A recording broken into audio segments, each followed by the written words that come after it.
नमस्कार आप सभी को। एक भाई है हे रणबीर @हे रणबीर, इनका हैंडल नेम है। ये कह रहे हैं कि मेरा एक सवाल है, पर्सनली मत लेना भाई, पर अगर एंटी नेटलिज्म लोगों को लगता है कि दुनिया में इतना ही ज़्यादा दुख दर्द है तो वे सब लोग अपनी लाइफ ख़त्म क्यों नहीं कर लेते? जैसे वो किसी बच्चे को इस दुनिया में नहीं लाना चाहते, वैसे ही खुद क्यों नहीं चले जाते? नहीं करते ना, क्योंकि उन्हें भी पता है लाइफ बहुत इम्पोर्टेंट है और सुंदर है, कम से कम जीने लायक है। तो काफ़ी अच्छा ही भाई ने सवाल पूछा है। देखो भाई, आप कह रहे हो कि जो एंटी नेटलिस्ट जो लोग हैं वो अपने जीवन को समाप्त क्यों नहीं कर लेते? क्योंकि एक बच्चा को पैदा नहीं कर रहे हो, इस दुनिया के दुख दर्द में नहीं डाल रहे। तो ऐसे करो, इस दुख दर्द से बचने के लिए तुम खुद को भी तो ख़त्म कर लो। लेकिन देखो रणबीर मेरे भाई, जैसे मान लो अभी आप मैं मेरी बताता हूँ आपको। जैसे मान लो मैं एंटीनेस्ट हूँ और मैं आत्महत्या कर लूँ, लेकिन जरा आप सोच करके देखो कि मेरा अस्तित्व है कि नहीं। मेरा अस्तित्व है, मेरे से जुड़े हुए मेरे रिश्तेदार लोग हैं, मेरे माता पिता हैं, ये समाज है, ये देश है और ये दुनिया है। मैं इस देश से और इस दुनिया से जुड़ा हुआ हूँ क्योंकि मैं एक अस्तित्व वाला व्यक्ति हूँ। मेरा अस्तित्व है जैसे। लेकिन हम जिस बच्चे को इस दुनिया में नहीं लाना चाहते हैं उस बच्चे का कोई अस्तित्व नहीं है भाई, समझ रहे हो? तो मैं खुद को कैसे समाप्त कर सकता हूँ? जैसे मान लो मैंने किसी का मर्डर कर दिया, किसी को मार दिया, तो वो तो एक मर्डर कहलाएगा, मैंने किसी को मार दिया। लेकिन यदि मैं खुद को भी मार दूं तो ये भी तो एक तरह का मर्डर ही है। फर्क क्या है दोनों के अंदर? वहाँ पे मैंने किसी और व्यक्ति को मारा, किसी दूसरे व्यक्ति को मारा, और यहाँ पे मैं खुद को, अपने आप को मार रहा हूँ। तो दोनों चीज़ों में क्या अंतर है? अगर आप में थोड़ा सा भी तर्क है, बुद्धि है, तो ज़रा दिमाग लगा के सोचो कि दोनों चीज़ों में कोई अंतर नहीं है भाई। वहाँ पे हम किसी व्यक्ति को मार रहे हैं और यहाँ पे हम खुद को मार रहे हैं, तो दोनों में ही हम हिंसा कर रहे हैं, दोनों में ही हम मार रहे हैं भाई, हिंसा कर रहे हैं। लेकिन हम हिंसा के थोड़ी समर्थक हैं, हम तो हिंसा से हटा रहे हैं लोगों को। इसीलिए हम खुद को समाप्त नहीं कर सकते भाई, क्योंकि हम हिंसक व्यक्ति नहीं है, हम एक संवेदनशील व्यक्ति हैं। लेकिन हम जब इस दुनिया में किसी बच्चे को नहीं लाने की बात करते हैं तो उस बच्चे का कोई अस्तित्व नहीं है। वो बच्चा इस दुनिया में है ही नहीं, इस धरती पे है ही नहीं, इस ब्रह्मांड में है ही नहीं। जैसे मान लो कोई दंपति 2 बच्चे पैदा करता है, वो दंपति चाहे तो 10 बच्चे पैदा कर सकता है, लेकिन वो 2 पे जाकर के रुक गया। तो उसने जो 8 बच्चे पैदा नहीं करे, क्या उसने मर्डर किया या हिंसा किया? कुछ भी नहीं किया भाई, क्योंकि वो तो इस दुनिया में थे ही नहीं। यहाँ तक कि जब संबंध एक व्यक्ति बनाता है किसी स्त्री के साथ में, तो उसमें मिलियंस ऑफ जर्म्स, शुक्राणु निकलते हैं। उसमें से एकमात्र शुक्राणु जो होता है ना, वो जाके अंडाशय से मिलता है और उससे बनता है एक बच्चा। तो वहाँ पे मिलियंस ऑफ जर्म्स जो है वो किसी काम के नहीं है, सिर्फ एक ही काम का है। तो क्या आपने उन सबको मार दिया? नहीं मारा भाई, वो तो इस अस्तित्व में है ही नहीं, वो तो सिर्फ सेल्स हैं, कोशिकाएं हैं।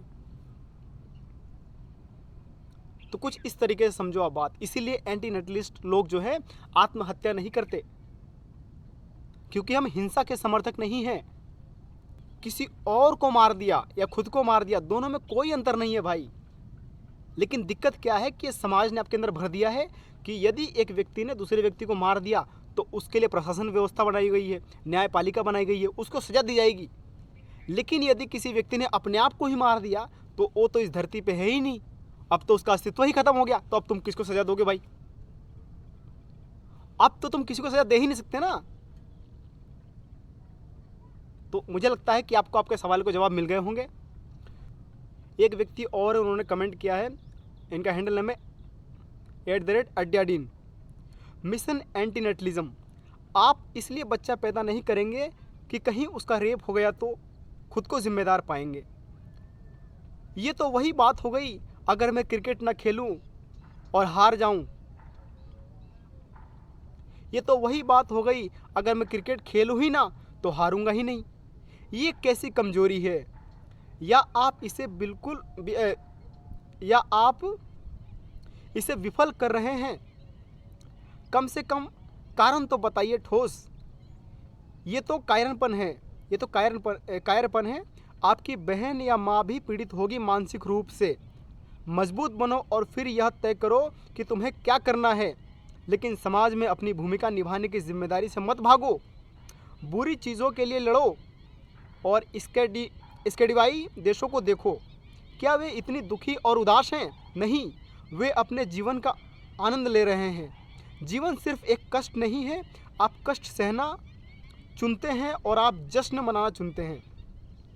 अगर आपकी इच्छाएं कम हैं तो आप हमेशा बहुत प्रसन्न और खुश रहेंगे। बहुत सारी इच्छाएं, खासकर भौतिकतावादी इच्छाएं, आपको दुखी करती है। जीवन नहीं, जीवन तो एक उत्सव है। हाँ, हमारे देश ने हमें निराश किया है, लेकिन हार मत मानो। जो सही है उसके लिए लड़ो। तुम भाग्य को स्वीकार कर रहे हो और हार मान रहे हो।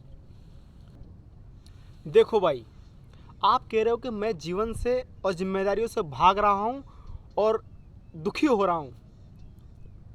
देखो, मैं बिल्कुल भी जिम्मेदारी से भाग नहीं रहा।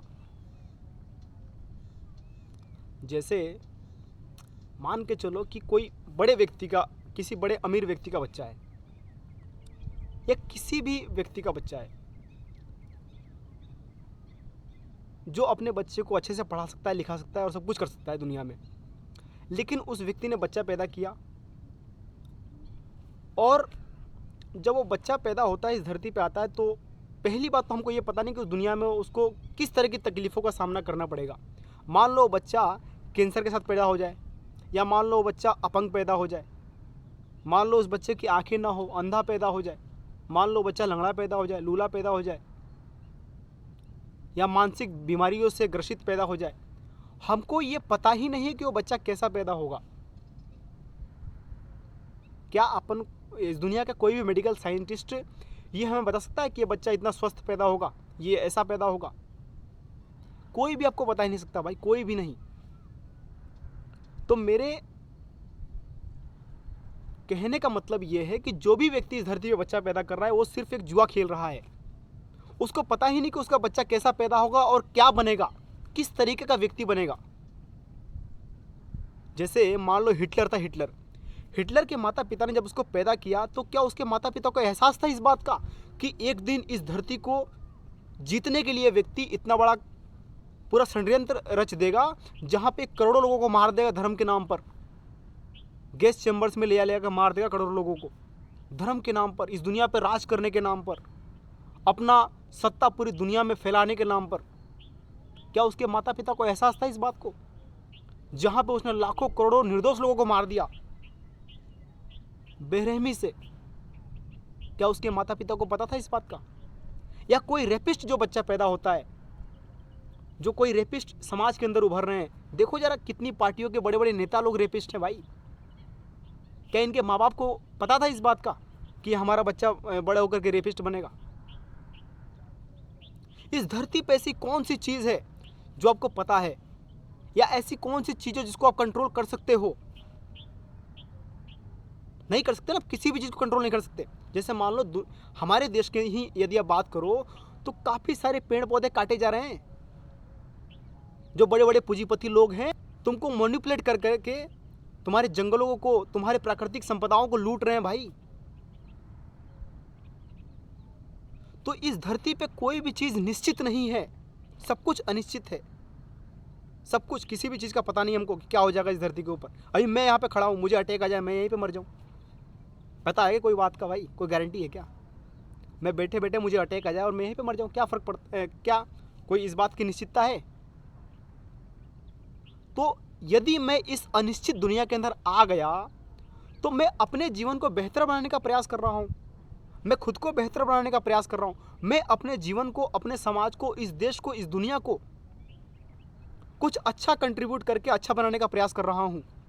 लेकिन जो बच्चा इस दुनिया में आया ही नहीं, जो इस धरती पे आया ही नहीं, मैं उसको इस धरती के दुनिया के दुखों के जाल में क्यों लाके उलझाऊं? उस बच्चे को इस दुनिया के दुखों के जाल में क्यों लाऊं, जबकि मुझे पता ही नहीं कि वो बच्चा कैसा पैदा होगा, वो बच्चा किस तरह की बीमारियों के साथ में पैदा होगा। या फिर मान लो थोड़ा सा बड़ा होने के बाद में जवानी में उस बच्चे को कोई कैंसर की बीमारी हो जाए, कोई दिक्कत हो जाए, कोई तकलीफ हो जाए। मैं पैदा हो गया तो मुझे कुछ हो जाएगा, कुछ भी हो जाएगा तो उसका जिम्मेदार कौन हुआ? लेकिन मैं उस दुख करके झेल रहा हूँ, सब कुछ उस सारी तकलीफों को झेल रहा हूँ, तो मैं वही तकलीफें एक बच्चे को क्यों दूं? क्या मैंने उस बच्चे को पैदा करने से पहले उससे पूछा कि देख भाई, तुझे हम एक ऐसी दुनिया में पैदा करने वाले हैं जहां पे कुछ भी चीज निश्चित नहीं है, जहां पे तुझे कभी भी कुछ भी हो सकता है, जहां पे दुख तो निश्चित है, जहां पे तुझे बुढ़ापा आएगा, बुढ़ापे में तेरा हाथ नहीं काम करेगा, तेरा पैर नहीं काम करेगा, तुझे कोई बीमारी हो गई तो उस दर्द को तुझे अकेले को झेलना पड़ेगा, भले तू कितना ही बड़ा आदमी है।